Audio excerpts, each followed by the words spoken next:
are two teams out there. One is playing cricket, the other is making no attempt to do so. This normally gentle crowd at Adelaide seemed to be on the verge of revolt. Some of the England players later said that they were sort of working out ways of grabbing a stump to defend themselves when the crowd came swarming over the pickets. The whole matter of Bodyline was whether the imperial masters were cheats or not. That Australians at that time always expected Englishmen to behave like gentlemen, and it suddenly turned out that Englishmen did not behave like gentlemen.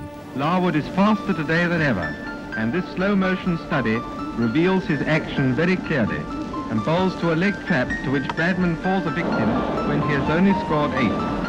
Bradman knew very well that everything that was being organised by MCC, by Jardine and the Pace Battery was aimed at him. It was indeed an assault on our Don Bradman, who was the most cherished object in the whole of Australia, and that just heightened the shock factor. I think bodyline is the most emotive word in the whole world of cricket, which is saying something. It's so long ago, but it was so devastating to Anglo Australian relations. Rockley Wilson did make this famous remark when he heard that Jardine had been appointed captain. He said, well, we may win the Ashes, but we may well lose the Dominion.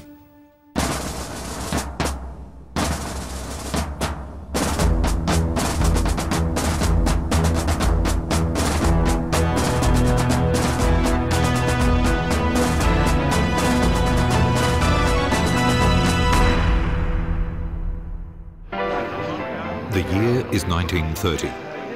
The world teeters on the verge of a great economic depression, triggered by the Wall Street stock market crash in October 1929. It was in this time of fear and great uncertainty that two of Australia's greatest sporting icons would make their indelible mark on the national psyche. In the 1930 Melbourne Cup, a horse by the name of Farlap would win the race that stopped the nation, carrying 62.5 kilograms, over 4 kilograms more than any other 4-year-old horse had ever carried in the Cup. At 11 to 8 on, Farlap was the shortest price favourite to win the Melbourne Cup. That very same year, on the cricket fields of England, a diminutive 21-year-old country boy from the New South Wales town of Bowral was hitting his way into the record books. During the 1930 tour of England, young Don Bradman scored 2,960 runs at an average of 98.67. In the Test matches, he scored 974 runs at a phenomenal average of 139.14. At the spiritual home of cricket, Lords, Bradman scored a chanceless 254. At Leeds, he scored 309 in a single day's play on his way to a then record 334. In the final test at the Oval, Bradman scored 232. The greatest challenge in cricket history since W.G. Grace was D.G. Bradman. And it was a problem that worried a lot of English cricket people, because it really did seem that Bradman was perhaps one day going to make 500 in a test match. Would England ever win again? Cricket was the game England invented, that England had always considered itself to be the master at, and then suddenly, here out of some strange back blocks place named Bowral, and there should be a man who was threatening to overthrow the whole culture of English cricket. The English upper class was offended by this pipsqueak from New South Wales coming and knocking them all around the ground. That was where the problem was. People who ruled at Lords were all very eminent men. They were lawyers, politicians, lords. They represented the cream of English society, and I suppose they cared about England's image. We have to bring down this man Bradman to basic size. If we don't, the Ashes are gone for 10 or 15 years. So how do we do it? What chinks are there in his armour? Bradman's batting to Larwood. That gives him his century.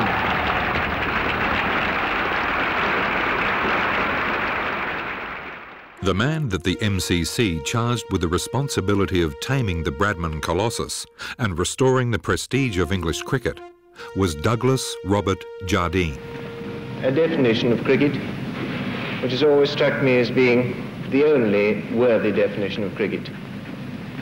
It was described as this by a New Zealander when he said it was a very beautiful, beautiful game that is battle and service and sport and art. My father was born in India, where his father was a judge in Bombay, and from a small boy he was sent across to the UK for his education, first at Horace Hill Prep School and then at Winchester and then on to Oxford.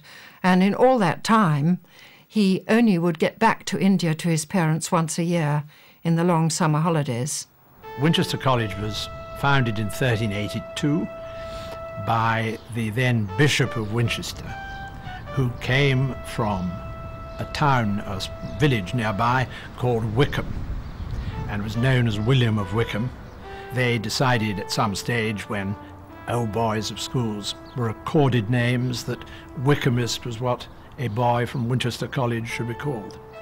He was, of course, here when the school was racked with the First World War, and daily, weekly, the death toll of recent Wickhamists was unfolded. It must have been a terrible time. Some of the accounts of the conditions there, I mean, they just beggar belief. They were expected to run naked in all weathers out to the bathhouse, you know, when it was snowing, and there seemed to be quite a lot of time set aside during the day for corporal punishment. During the First World War, there were some very serious food shortages, in addition to which there was a certain amount of enforced labour on local farms as part of the war effort. So that was his childhood. The Spartan upbringing in the austere surroundings of Winchester College, one of Britain's oldest public schools, would shape the young Douglas Jardine's philosophy towards life and cricket. I think he was marked by his education at Winchester and the feeling of being of service that's instilled into students there, and he was perhaps rather establishment, I think you would say, in outlook. These public schools were set up to educate young men to go out and run the empire, and he was very much a product of that system. Seems to be the Bodyline story is said to have had its genesis during the 5th Test at the Oval in 1930. Bradman was batting in a very important partnership with 20-year-old Archie Jackson. After a lengthy delay because of rain, the players returned to the field of play. England fast bowler Harold Larwood began to make the ball fly on the moist pitch. Archie Jackson did get hit black and blue. He made a very valiant 73. Bradman creamed on to 232. And George Duckworth, the England wicketkeeper, noted that Bradman seemed to be flinching, and this was so untypical. He put his feet normally where he wanted them to. Now he was putting them where the bowler wanted them to be, and they weren't always in line. He didn't get hit. Archie Jackson did. My father told me that they had watched films of Bradman batting to try and discover any small weakness that he might have, because nobody seemed able to stop him from making runs. He was thought to have flinched when facing Harold Larwood. Well, he went on to score 230 odd, so he obviously wasn't struggling too much. But Jardine got a film of this innings, and at the moment when Bradman flinched, Jardine is supposed to have said, "That's it, he's yellow." Jardine would base his plan of attack on a form of bowling known as leg theory, a purely defensive tactic that proved successful in curbing the batting of the immortal Victor Trumper some 20 years earlier. Frank Foster had bowled so well for England in Australia back in 1911-12 with S.F. Barnes. Now, Foster was not attempting to intimidate. To Victor Trumper, he was pitching the ball outside the off and rapping him on the thigh because the ball was moving so sharply. And he had a leg side field, and these were the things that Jardine studied. There's a world of difference between leg theory and bodyline. Leg theory is something just to keep you, to shut you up, bowling down the leg side to a leg side field. Jardine called his plan fast leg theory, but the cricket world would later come to know it as bodyline. It involved a fast bowler bowling short rising deliveries at the batsman. pitching the ball on the line of the leg stump. 6 fieldsmen would be placed in a leg trap, waiting to take a catch from an unsuccessful defensive stroke or a mistimed hook shot. Should the batsman be successful in hooking the rising delivery over the waiting leg trap, 2 fieldsmen were placed in the outfield on the boundary to accept a catch. There was certainly nothing to stop a captain putting 11 men on the leg side, if that was what he thought was appropriate. Indeed, some of the leg theory, the Foster leg theory stuff, an awful lot of people turned up on the leg side, and that was not against the law. It was only later on, after the changes as a result of the Bodyline, that the law started governing the number of people who could be, number of fielders on the leg side. The 2 men chosen to spearhead Jardine's plan would be the opening pair from Nottingham, Harold Larwood and Bill Vose. He was born in Nunca Gate, which is a little village in Nottinghamshire. It's about 12 miles from Nottingham, and it was a coal mining area, and so his father and his grandfather before him worked down the mines. At that time, all of mine owners were very, very keen on cricket, so they really encouraged their young miners to play cricket, and anyone who did play cricket usually got a fairly cushy job in the mine. The mines was a very hard, arduous life, which would deflate even the strongest of men. And oh yes, I would imagine he'd be thrilled to get out of that environment, yes. Well, it was in the summer of 1932 when the tour was imminent, and Jardine felt it was time to sit down with Arthur Carr, who's a key figure here. He was a Nottinghamshire captain who had already employed Larwood and Vose in using bodyline tactics in county cricket. Not at all popular either, but they caused quite a bit of damage in the county championship ranks. So they sat down at the grill room of the Piccadilly Hotel in Piccadilly in the West End of London. Carr, Larwood and Vose and Jardine, and talked it all over. But he would stop at nothing to win, and he was so determined. He'd seen how England had suffered under the Don in England in 1930, and he wasn't going to have it. The degree to which he had the blessing and support of MCC is an area where we can only speculate. You would suppose, yes, that they selected this man back in 1931 as the leader for the next Ashes encounter. He had all the qualities they were seeking, and they felt probably they had the ammunition too in the form of these 2 fast bowlers and quite a good batting lineup as well. So I think the nabobs at Lord's had started thinking about this well before the tour actually got underway. It was quite clear. He told us it had all been agreed, worked out and agreed with the MCC, that was the way the game was going to be played, and it was the only way to stop Bradman from getting runs, or might be the only way that they would stop him from getting runs.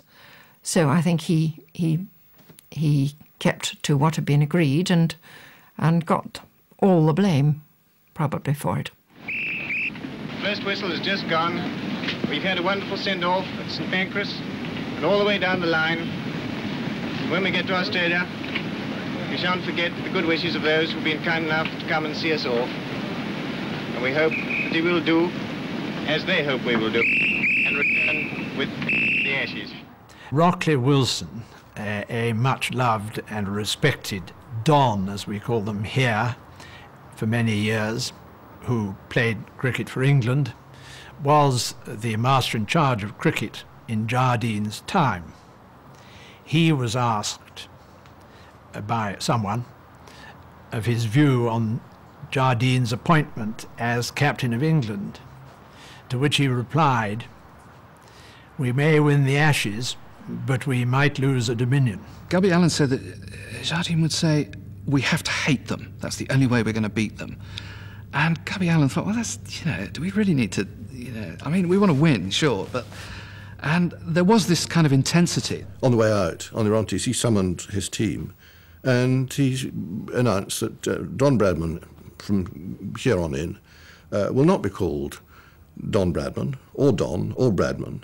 He'll be called the Little Bastard. The arrival of the 1932-33 MCC team was greeted with excitement and eager anticipation. These were the days when Australia was still a dominion of the British Empire. an Ashes tour was seen as an ideal way to further strengthen and enhance the bonds of empire. These sentiments were reflected in the words of Australia's captain, Bill Woodfull. You have sent us a great sight, but after all, that's just what we Australians expect of the home country. Win or lose, the motherland has always put up a strenuous fight. As a father and as a school teacher and a headmaster principal, there was that strict disciplinary streak, and his word was just, there was no other alternative. You just had to obey. He was a man of absolute stern principle, gentle nature, quality in so many ways, quiet, thoughtful, serene, and you could only feel that Australian cricket had been in safe hands when Woodfull had been the Australian captain in 32-33. Douglas Jardine had previously toured Australia in 1928-29 as a member of Percy Chapman's very successful team, one that has been rated by many as possibly the strongest MCC side to visit Australia in the 20th century. Jardine soon found himself the target of incessant barracking from the vocal Australian crowds. His habit of batting in a harlequin cap raised the ire of many of the working-class spectators. A harlequin is something, it's an Oxford University club, and all blues and those who are near to the Oxford side are made harlequins. And it's a famous club, goes back many years. And of course it's a colourful and beautiful cap. I'm sure my father did irritate them, and he irritated them in other ways by wearing his harlequin cap and that sort of thing. And I think that he did that as much to make himself believe that he was going to succeed. I think it was to steel himself to cope. The harlequin cap, of course, was a lovely reminder of the elitist status of those who'd come from the right university. And again, it may have been a little bit this business of just reminding the natives that one had come from a certain status, one was of officer caste, and one was not going to be torn down by the crude and uncouth barracking of these people who insisted on shouting rude things at one. The barracking got, got more and more personal as the tour progressed, and it really did get to him. At Sydney, he played an innings which Bradman described, no less, as one of the best displays of stroke play that he'd ever seen. Jardine scored about 140, a big 100, and he was barracked a lot. And as he came into the dressing room, I was told this by someone who was in the dressing room, and Patsy Hendren was going out to bat, and Hendren said to Jardine, they don't seem to like you over here, Mr. Jardine. And Jardine said, it is fucking mutual. The MCC's bowling tactics were revealed for the first time during one of the early matches against an Australian 11 in Melbourne. Bradman played in this match and was quick to reveal his concerns to his New South Wales teammates when he returned to Sydney. I can particularly remember Don Bradman coming in. We were playing Victoria, and Don wasn't playing. At that stage, we hadn't seen the English team play. And he said, I want to tell you fellows, he said, you have no idea what this summer's going to be like. He said, you just can't visualise it. When the MCC played New South Wales, many of the batsmen took a pounding and the writing was on the wall. However, there was nothing in the laws of cricket as they stood at the time to prevent the use of such intimidatory tactics. We just saw what we saw, that it was a leg side field and the bowlers were bowling bumpers, and we could visualise the fact, I didn't play any of the tests in that series, we could visualise the fact that it'd be a pretty tough way to score runs. However, the prime focus of the MCC's tactics, Don Bradman, was not certain to play in the test matches because of a contractual dispute with the Board of Control. Don Bradman had a contract with 2UE and F.J. Palmer's, and also with the Sydney Sun newspaper. And the board said, you can't write for them, and he said, well, I'll not play cricket then. and he was allowed to, his employers at the Sun said, well, you don't have to write for us. They exonerated him. You play cricket, we'd rather you're out there. And Ashes series at the time in Australia, without Don Bradman playing for Australia, was something that was almost unthinkable after what had happened in 1930, after the way he'd been received back in Australia after the 1930 tour. Just think what might have happened if Bradman hadn't played at all in 1932-33. Would we even have seen Bodyline? Would we be talking about it now? It's a nice thought. More shocks were to follow. On the eve of the first Test match, Bradman was ruled unfit to play because of a throat infection and a dose of the flu. Interest in the Test series was unprecedented. A huge crowd packed into the Sydney cricket ground to witness firsthand the fury of the Bodyline assault. There was certainly a sense of anticipation. The air was sort of electric. It was the greatest crowds I think the game's ever seen. They just flocked to see it, and there was an element of sort of danger in the play in those days, which I had never seen before or since. They didn't know what to call this form of attack. Bouncers bowled at a batsman with all those fielders waiting for a parry, a catch. It was called direct attack, it was called shock attack. The Australian cricketers called it sconers. But a journalist who was an ex-Test cricketer from 1899 called Jack Worrell was writing in the Australasian, which was a weekly, and he talked about the bowling being on the line of the body. This had other people thinking. Hugh Buggy in the Melbourne Herald then said on the body line. And then Ray Robinson, who was a young sub-editor in the Herald offices, joined the words together. And although it didn't appear in the headline on that first historic afternoon, in that edition, somewhere in the story was body-line, and a word was born that is with us still. They were all timeless tests, so you could not play for a draw. There had to be a result. So there's no point in ducking and weaving and letting the ball go past. You had to try and score runs, because the only way to win a game is by scoring more runs than your opponents. So that was quite an important factor in making sure that people actually had to play the ball rather than duck. Enter 22-year-old Stan McCabe, who would play the innings of his life. All the family had come up from Grenfell, Mum and Dad and the three brothers, and he sat with them while the openers did their best. And when it was time to pad up, he said to his dad, if I get hit out there, Dad, make sure Mum doesn't jump the fence. McCabe hooked Larwood and Vose ferociously, launching a courageous assault on the bodyline bowling, delighting the huge crowd. Stan was utterly fearless. The shorter they bowled at him, the harder he hooked them. And I'll never forget the moment when he just played one or two lovely hooks, and there were fieldsmen sort of ducking everywhere. And Larwood came up and bowled, and Stan sort of let the ball go, and just as it was flashing by, he just caressed it through the slips to the fence. Well, I've never heard such a roar go up, you know. It was one of the finest and the most dramatic innings that I've ever seen. McCabe went on to score 187 not out in Australia's total of just 360. This heroic innings is regarded as one of the finest in the history of Test cricket. And had not Stan McCabe made that astonishing 187 not out, where you had luck, he admitted that, you needed luck. It could be that the two would have ground to a halt somehow. But what Stan unfortunately proved was that with a bit of luck you could make runs against it, and if only Bradman had played in that test and had made runs too, perhaps Jardine would have rethought. Despite McCabe's remarkable defiance, England went on to win the first test comfortably by 10 wickets.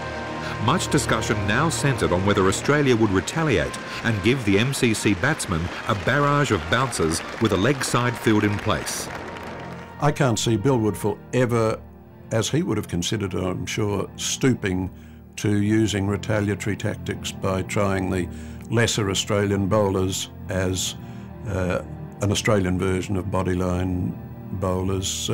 He was just not the man to do it. I feel he felt too strongly against it, and while Vic Richardson almost certainly would have done it if he'd been captain and one or two others may well have done.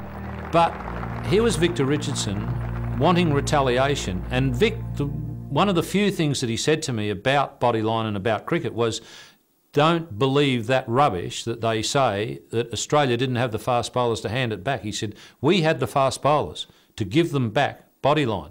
And he said, I know that they didn't want to face Bodyline. He said, because I overheard a couple of the English batsmen talking, and they said, if Australia bowl this shit at us, we're going to tell the captain to stop it, because we can't afford to get hit in the head, because we're professional cricketers. We can't afford to be out of the game for 6 months, because it's our living down the drain. And Vic said, I was saying to Woodfull, we've got to give it back to them, and that'll stop it, that'll bring it to an end really quickly.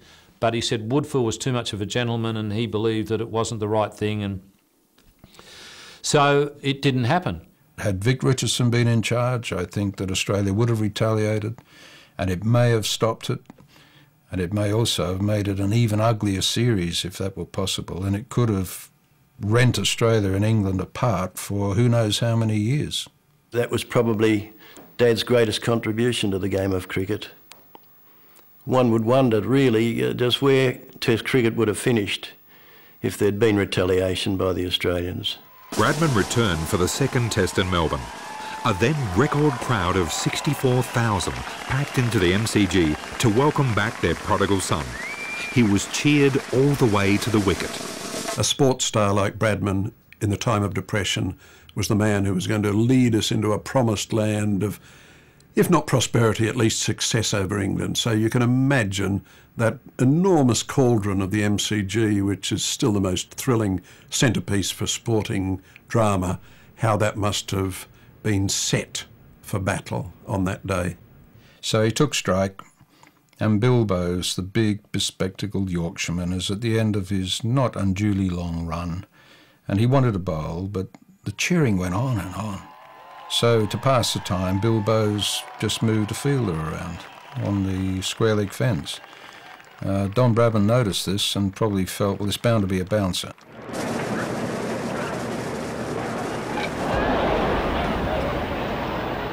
Australia's saviour, Bradman, was out. First ball for a duck. You could have heard a pin drop. The only noise, apparently, was Jardine out at mid-on, hopping around like a wild man. He lost his dignity just for those few seconds, and I suppose he thought, well, what more could a man wish? After all that planning, we've got him, first ball. It was a different story in the second innings. This time, Bradman pulled the first ball he received, ironically again from Bill Bowes, for 4 runs. The crowd let out a deafening roar. The battle was underway.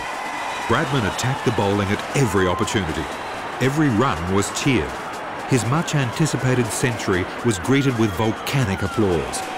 When Australia's last man, Bert Ironmonger, was run out, Bradman remained 103 not out. Australia went on to win the second Test by 111 runs. Australia's national hero had tamed the bogey of Bodyline, or so many thought. The series was now level at 1-all. Don Bradman privately lobbied members of the Australian Board of Control to make an official protest against the MCC's Bodyline tactics. His request was ignored.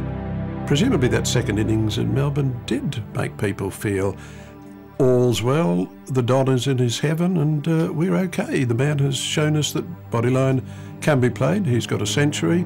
Surely the English will give up the tactics because it's not doing them any good, and we'll get back to a normal sort of Test series. And the expectation must have been enormous that things were going to settle down, but Australia were going to win. Controversy over Bodyline bowling would erupt during the third Test match in Adelaide. What will become the most infamous of all Test matches got underway, rather ominously, on Friday the 13th, in front of a huge crowd for a working day of 39,300. That number would swell to a record of 50,962 on the Saturday. Adelaide, as is well known, is the most genteel of Australian cricket grounds. It's the most scenic. The people, I think, are least likely to barrack raucously all day long. You associate Adelaide with peace and tranquility and gentle, pleasant cricket. And that's why what happened there in January 1933 was all the more shocking.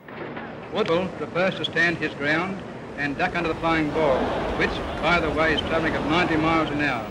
Mother always said to me that she was very, very concerned for Dad's well-being, always happy to see him home in one piece, because there was no protective clothing. Larwood, bowling with a new ball to a conventional offside field, struck Australian captain Bill Woodfull a very painful blow over the heart. Now, he was no actor. He stumbled from the wicket, and it was a long time before he felt able to resume his innings. He was really hurt. He was white-faced. After Woodfull had been hit on over the heart, then Jardine first of all turned round to Larwood and said very loudly, "Well bowled, Harold," which, with Don Bradman standing next door to him, i.e., you're going to get it next. That was the end of the over, and after the subsequent over, Larwood resumed, and very theatrically, Jardine switched the fielders over to the Bodyline field setting. And that could have been the blackest moment of the whole series, because Australia saw that as kicking a man when he was down. This must have convinced Woodfull personally, the team generally and the crowd that Jardine's ruthlessness went right beyond any sort of sporting approach to the game, and must have done an enormous amount to inflame Adelaide feeling in that peaceful city. This qualifies the whole Bodyline thing. The idea was that Larwood would bowl with an orthodox offside field when he's with a new ball, and that they'd only change round to a leg trap with the old ball. That was what made Adelaide so terribly important, that Jardine switched to a leg trap even when there was shine still on the ball. The huge Saturday crowd voiced its disapproval, continually booing and hooting Harold Larwood as he ran into bowl. Bradman was dismissed for only 8, caught in the leg trap off Larwood. Woodfull soon followed, out for 22. The manager of the MCC team, Sir Pelham Plum Warner, visited Bill Woodfull in the Australian dressing room. Plum Warner and his assistant, Dick Palliray, decided to make a courtesy visit to the Australian dressing room to sympathise with those 2 injuries with Bill Woodfull, who had either just come out of the shower or was still on the masseur's table being treated with this huge bruise over his heart. And Plum Warner offered his sympathy and was astonished and shocked when Bill Woodfull just gave vent to his emotions. And Dad said, "I don't wish to discuss it." Why was the question. And then came Dad's well-known quote, "There are 2 teams out there. One is playing cricket, the other is making no attempt to do so." Then he added, "The game is too good to be spoilt, and it's time that some people got out of it. Good afternoon. In other words, you're dismissed." There's no doubt that Dad felt just exactly what he said. Woodfull was hard hit by the approach of the England team. He genuinely felt it to be unethical to tell an England team that they are not playing cricket in the 1930s was a pretty deep and damaging comment, but it was a pointer to Woodfull's high principles himself and how deeply he was hurt. More sensations were to follow when Bill Woodfull's dressing room comments were leaked to the press. For the first time, the general public were made aware, in no uncertain terms, that Australia's captain, Bill Woodfull, strongly disapproved of Bodyline. It would have been better probably if it hadn't been broadcast around the world. And Dad was very, very upset that it was leaked out from the dressing room. But once it was out, there was nothing that could be done. Now, the Australian team, bar those 2 out in the middle, who I think were Ponsford and Richardson, some of them from the balcony watching the game could just about hear what was going on. So you could say that who leaked it to the press? It could have been any one of them. Jack Fingleton, who was a professional journalist, was a member of the Australian team, and there were hints that he was the man who was involved, and of course he denied it strongly. But there is much feeling that it was leaked to Claude Corbett of the Sydney Sun, and it so happened that Donald Bradman was a columnist for the same group. Many people have put 2 and 2 together of those 2 points and made 4.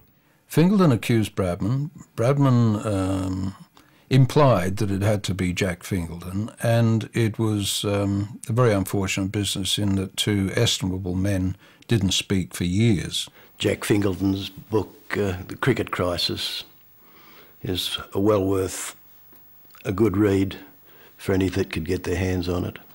That goes into it pretty thoroughly. The story is told me by Claude Corbett, then writing for The Sun, and a colleague of mine was this. I got a ring on the phone that night at our hotel. It was from Don Bradman, who told me he wanted to tell me something. Don was also working in a third sense for The Sun, being associated with a broadcasting firm and a sports store. We arranged a rendezvous on North Terrace, and while we sat in his car, he told me all about the Warner Woodfull incident. It was too hot a story to run on my own, and I gave it to all the press. I was bequeathed a document by Gilbert Mant, who was the last surviving reporter on the Bodyline series. He wrote for Reuters. The document that he left me was an article he wrote shortly before he died, and he said that I was not to divulge the contents until after he and Sir Donald Bradman had passed on. Gilbert Mant died in 1997 in his 90s, and this is the document that he left me. It's a long article on the Adelaide dressing room leak, but it concludes, for some reason the story continued to intrigue me, and in 1996 I delved further into it. I telephoned Claude Corbett's son, Mac Corbett, a former Sun Herald journalist in Sydney. He told me that Claude had never mentioned the dressing room incident to his family. But I was in for a shock when I questioned his sister, Helen Carney. She told me that after Claude's death, her mother confided in her that Claude had told her that Bradman had been the culprit, confirming the secret of the after-dark meeting as alleged by Fingleton in 1978. Now, where does that leave us? I believe implicitly in Bradman's denial and have no reason to doubt Mrs. Carney's story. Claude Corbett was a down-to-earth, hard-drinking, convivial character, fond of a practical joke. Perhaps he'd perpetrated a gigantic leg pull on Fingleton, but it was scarcely conceivable that he'd do the same thing to his wife. So we're left wondering, and I think the whole 11 Australian, well, excepting Woodfull, the 10 players are under suspicion. But the thing is, whoever put this story to the press is really a hero, because at long last, Australia knew that Bill Woodfull resented what was happening. He was angry about it, and that gave every Australian in the land carte blanche now to stand up and say, this is wrong, and we all, including Bill Woodfull, think so, and something's got to be done about it. Bodyline became an international incident when Australian wicketkeeper Bert Oldfield had his skull fractured after being struck in the head while attempting to hook a short ball from Harold Larwood. Larwood was bowling to a conventional field at the time, but as Australian captain Bill Woodfull strode onto the ground to assist the injured Oldfield from the field, the anger of the large crowd was reaching boiling point. This normally gentle crowd at Adelaide seemed to be on the verge of revolt, and the authorities were very worried, and there were either 200 or 400 mounted troopers at the back of the pavilion, ready to, some said they were armed. I think they were very afraid then that the crowd might come over. And Gubby told me once that Jardine had, as it were, issued battle orders, and he'd said to Gubby, he said, if it does happen, he said, you take one stump, and he said, you'll, insofar as you can, defend Bill, and he said, I'll take the other, and he said, I'll go off with Harold. Adelaide authorities were rightly very, very worried indeed. The combination of poverty, unemployment, and this imperialist, ungentlemanly English swine coming and knocking our heads off, the combination was lethal. The Australian Board of Control hurriedly composed and dispatched a cable of protest to the MCC at Lord's. Bodyline bowling assumes such proportions as to menace best interests of game, making protection of body by batsmen the main consideration.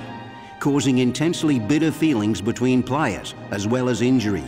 In our opinion, it is unsportsmanlike. Unless stopped at once, likely to upset the friendly relations existing between Australia and England. I think my father was appalled to have been called unsportsmanlike.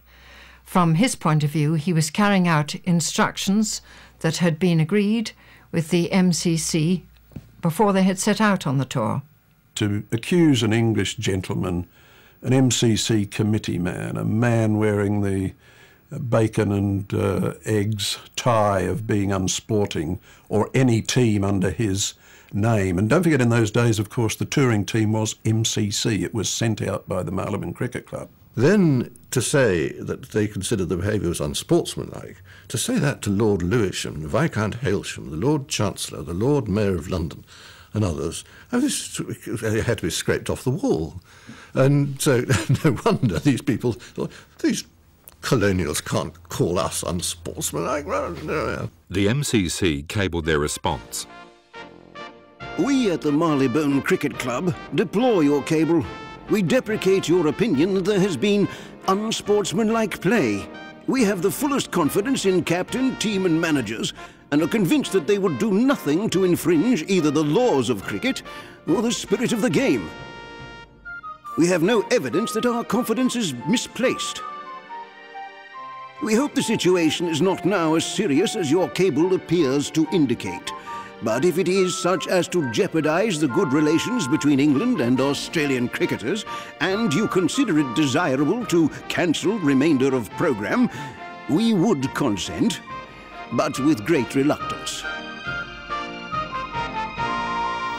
If you really want, I mean, with great regret, we'll cancel the rest of the tour, knowing full well that the Australian Board of Control couldn't possibly cancel the rest of the tour because they needed the money.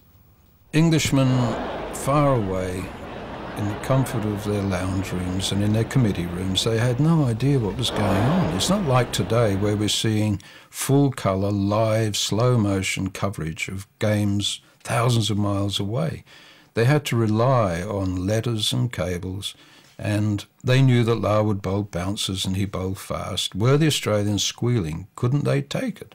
He was only 5'7½", and most people think that to be a fast bowler you have to be tall and strong. There is one story where a little boy and his father came along to meet Dad, and the little boy looked up and stopped at the 5'7½" and said, "Geez, Dad, he doesn't look like a killer." He was perceived as the closest thing to a mass murderer. He was after Don, he was after the rest of them. Now, this had been... It had been magnified to an extent that was truly frightening, and the most frightening thing of all was the lack of comprehension because of the tyranny of distance. The English gentleman had suddenly turned into a non-English non-gentleman and almost a cheat. And that, for the imperial masters, from the Australian point of view, was intolerable. The spirit of cricket had been breached, this hallowed game. This game that Victorian England had given to the world, it stood for all that was great and good. It was being besmirched by the very people who had given the game to the world, and this was beyond the comprehension of a lot of Australians to start with, and then anger built up. And that phrase, "it isn't cricket," I'm sure it was current then, and it's been current since. The level at which the diplomacy was carried through, the way something happening on a cricket field has rocketed into the innermost councils of Britain and Australia, was astonishing. You had Joe Lyons, the Prime Minister, putting in his word. You had S.M. Bruce, a former Prime Minister, suggesting subtly or not so subtly to the British that Australia might indeed have trouble repaying loans if the climate were not eased a little. You had the British representative in Canberra, Crutchley, the equivalent of the High Commissioner, running around like mad. You had Sir Alexander Hall Ruthven, the later Lord Gowrie and Governor-General of Australia, who was then the Governor of South Australia, who was away at the beginning of Bodyline, but then when he came back discovering that it was much more serious than he'd thought, he was putting in his slice of the action, and the whole thing became something at an extraordinarily high level involving Canberra Whitehall exchanges that probably were not matched until you got onto apartheid, in a sporting term. The public furore created by Bodyline was such it made the implacable Douglas Jardine reconsider his strategy, if only momentarily. After the third test at Adelaide, he did call a meeting of the players and suggest that they abandon Bodyline. Not so much in response to the accusation that it was unsportsmanlike, but because it was having such an effect on the crowd, and they feared that there might be a riot, and the obvious extent to which it was souring relations between the two countries. And they talked about it, but the general feeling, even among those who strongly disapproved of Bodyline, was that it would have looked like an acknowledgement that their tactics were unsportsmanlike, and that's what they couldn't bear to admit. Bodyline served its purpose. England won the series 4-1 and regained the Ashes. The prime motivation in employing Bodyline tactics, namely to mute the prolific scoring of Don Bradman, achieved the desired results. He was not quite brought to his knees, but he was transformed into something unrecognisable from the previous 4 years. He came out of it with an average of 56, which is respectable, but it was probably a quarter of what England feared he would average against them against orthodox tactics. Without the field setting, the whole thing fell down a little bit. I mean, we'd had bouncers bowled before, quite a few, but consistent bouncing of the ball to a leg side field has completely negated all the attractiveness of the game of cricket. All the attractive shots in the game, like the cover drive and things like that, would be non-existent. And I mean, who wants to go out the ground and watch fellas ducking and diving and getting caught off their gloves or getting hit and falling down and so on? I mean, that's no attraction. The success of Bodyline was ultimately due to the consummate skill of Harold Larwood and his ability to bowl with such sustained accuracy at such fearsome pace for such long periods of time. It was extraordinary, wasn't it, that the reception that Harold Larwood got after you think the suffering that he'd caused upon the Australian team and the Australian public, the Australian nation, when you think the reception that he got when he made 98 in the last Test match. He came off as he was a hero. Isn't it strange, wasn't it? He went in as night watchman. He didn't like that when Jardine said, "Pad up, Harold." He thought he'd done enough already. He wasn't a bad bat, actually, Larwood. And he said he made 98 runs. And that was Jardine just being tough. He was absolutely tickled pink. To hear them cheering as loudly as he went off the field as they had screamed at him before when he was bowling really meant a lot to him. I think it took him a while to realise that they were cheering his score, not the fact that he was out. Deep down, Australians knew that they were watching a great cricketer. They probably realised he was a tool in something, in a system that was larger than himself. The Australians were delighted to see him do it because they recognised bravery and guts and effectiveness for the team. And Jardine, back in the pavilion, must have been scratching his head and burying his face in his hands, saying, "I don't understand these people." Douglas Jardine's love-hate relationship with the Australian crowds did have its lighter moments. There is a story that when the Bodyline was in full flight, and this day Jardine's name went up on the board, and of course the crowd immediately started, and he's making his way to the door and he stops. He took his England cap off and handed it to Hedley Verity, and he said, "Verity, get me my Harlequin cap." He said, "I'll give these so-and-sos something to shout about." My father enjoyed the sort of repartee, and he told us of an occasion at a Test match in Sydney, when on a very hot day, fielding in the outfield and trying to flit away the flies that were all round him because it was so hot, and some wag in the crowd behind him saying to him, "You leave our bloody flies alone." The final battle between Larwood and Bradman had a rather poignant conclusion in Sydney.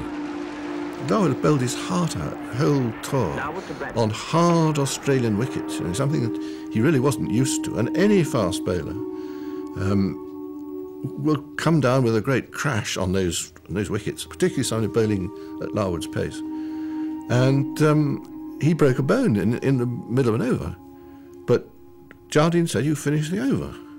And here we had one of the dramatic cameos of the whole series when Bill Woodfull, of all people, was at the other end. And he acknowledged that Larwood was a bruised and battered warrior, and he treated him kindly. All Larwood could do, apparently, was to stand at the crease and roll his arm over. And he said, I thought to myself, well, here's 5 fours. And Dad just patted the ball gently back to Larwood and refused to take advantage. Larwood said that that's the sort of sportsman that Bill Woodfull was. Larwood asked to go off. Larwood, you are not going off until Bradman is out. And you're not only not going off, but you're going to field at cover point so that Bradman can see you every time he looks up.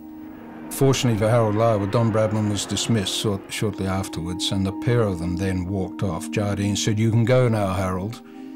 And they walked off, of course, without speaking to each other or acknowledging each other. And there you had the two key characters of the Bodyline series leaving the arena shortly before the close of this extraordinary series. Bradman scored only 1 century in this series, and when Walter Hammond hit the winning 6 to conclude it, everyone was happy.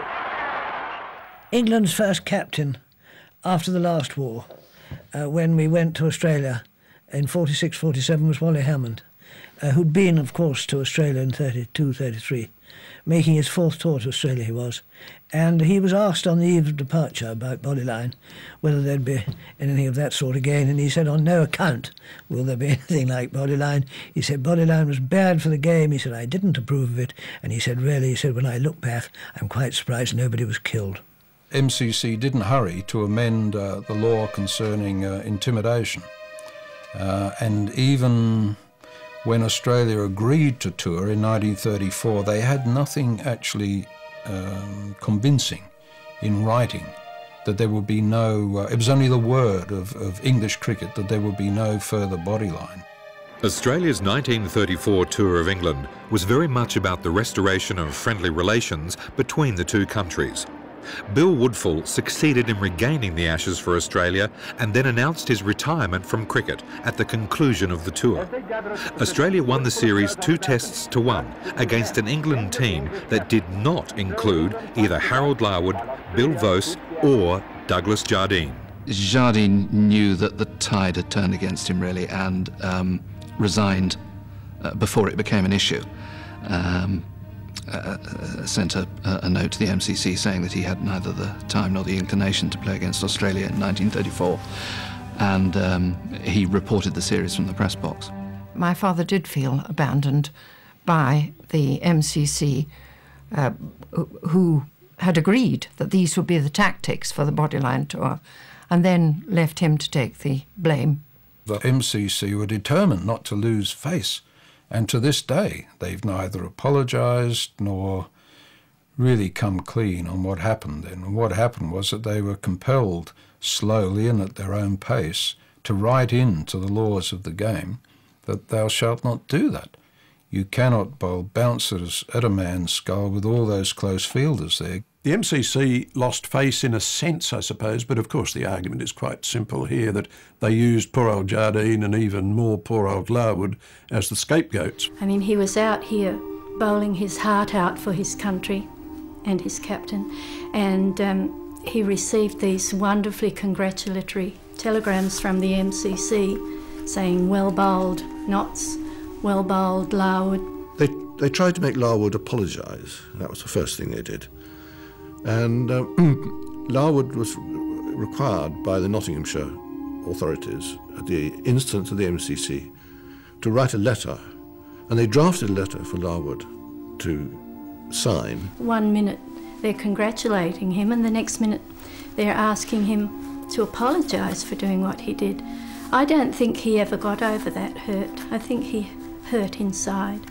He showed the letter to his mother, and his mother said, Harold, if you sign that letter, "You will never see me again in your life." And he didn't. He never played for England again. He was simply rejected, which is why he ended up in Australia. In 1950, Harold Larwood, his wife and 5 daughters migrated to Australia and settled in a suburb of Sydney, where he lived very happily for the remainder of his life. Occasionally, he would renew acquaintances with his old foe. Dad and I had gone to town to do some shopping. I think he was going to buy Enid and I a watch for high school. And we were walking up Martin Place to get the bus home, and Dad said, "Look who's coming here." I said, "What?" He said, "It's Don Bradman." So they stopped and they shook hands and had a chat. We walked away and Dad says, "Well, I bet the people around wouldn't have guessed who was talking there together." Douglas Jardine visited Australia on business in 1954. He was pleasantly surprised at the warmth of his reception and was delighted to strike up a friendship with Australia's cricket-loving Prime Minister, Sir Robert Menzies. And there's a story of them at a dinner, and at the end, Sir Bob turning and saying that to my father that he thought he was probably the most unpopular man in Australia. My father very quickly correcting him and saying, on the contrary, that he reckoned that he was more unpopular still. My father had an invitation from the Melbourne Club to attend their centenary in '77, and he was absolutely amazed, you know, at the attention that he got. Well, there you see the 2 famous cricketers of yesteryear, Harold Larwood and Bill Vose, accompanied by the chairman of the Australian Cricket Board, Mr. Bob Parish, who's just applauding the 2 former great fast bowlers as they go out onto the centre wicket. Bill Vose, just taking his coat off, is about to bowl the over, I think.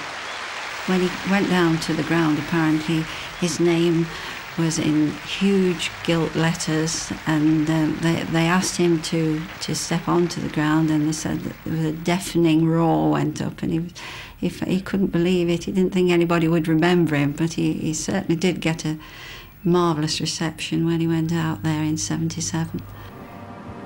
It's beyond the powers of any human being. Perhaps the last word should be left with Australia's captain during the Bodyline series, the gentlemanly Bill Woodfull. To all our hosts of friends in England, we Australian cricketers send good wishes. He certainly enjoyed his cricket up till the Bodyline series. And the Bodyline series spoilt his love for the game, and after that he said, "I didn't really enjoy the game anymore." So it took a lot out of him from that point of view. Bert Oldfield, as a matter of fact, said to Mum that he was quite convinced that the Bodyline series had shortened Dad's life. You felt with Bill Woodfull that there was no one who would have been better suited to see Australia through the difficult few months of Bodyline. He was a ruthless chap, Douglas. He was most uncompromising. There was nothing that was going to deter him from carrying out right to the end, I would imagine. Bill Vose moved the ball into the batsman, and that made him quite awkward when he bowled the bouncers. The keynote for good bodyline bowling is accuracy, and there are very few bowlers who can bowl fast and accurate deliveries. Larwood was one of the very few who could do that. Don Bradman meant more to Australia then than ever before or subsequently, I would suggest. To see him brought down was such a cruel thing.